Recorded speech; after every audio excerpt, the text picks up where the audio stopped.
এই mini washing মেশিনটি কিভাবে ব্যবহার করবেন তা আজকে বিস্তারিতভাবে আলোচনা করব যেন আপনারা খুব সহজে ব্যবহার করতে পারেন। মিনি ওয়াশিং মেশিনটি বৈদ্যুতিক চালিত। সীমিত স্থানের সেরা সমাধান যারা ছোট বাড়িতে থাকেন, বাচ্চাদের কাপড় দ্রুত পরিষ্কার করার জন্য, এমার্জেন্সি কোনো কাপড় পরিষ্কার করার জন্য, হোটেলে অথবা মেসে থাকেন অথবা ব্যাচেলার জীবনে আছেন তাদের জন্য এই মেশিনটি একদম পারফেক্ট।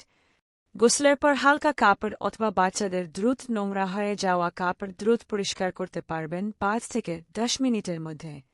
ফলে একসাথে অনেকগুলো কাপড় ধোয়ার ঝামেলা কমে যাবে। এখন চলো নিয়মগুলো জেনে নেওয়া যাক। প্রথমে মেশিনে পরিমাণ মতো পানি ঢেলে দিতে হবে যেন কাপড়ের জন্য জায়গা থাকে। তারপর পরিমাণ মতো কাপড় দিতে হবে।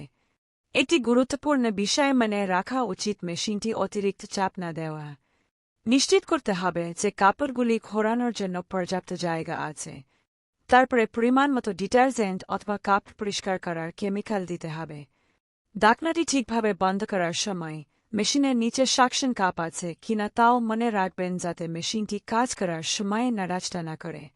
নিরাপত্তার জন্য মেশিনটিকে সর্বদা শক্ত ভিত্তির উপর রাখতে ভুলবেন না। মেশিনে কেবল একটি বোতাম আছে যা 3টি ইন্ডিকেটর লাইটের নিচে অবস্থিত।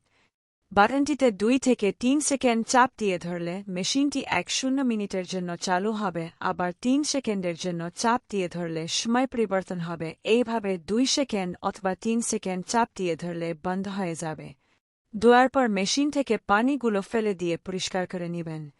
তারপর স্পিন সাইকেলটি ব্যবহার করে কাপড়গুলো শুকিয়ে নিতে পারবেন খুব সহজে। আপনি কি চাইছেন আপনার কাপড় দ্রুত, সহজ এবং ঝামেলা ছাড়া পরিষ্কার করতে? এখনই এই মিনি ওয়াশিং মেশিনটি অর্ডার করুন। ফলে আপনার সময় কম নষ্ট হবে এবং কষ্ট কম হবে।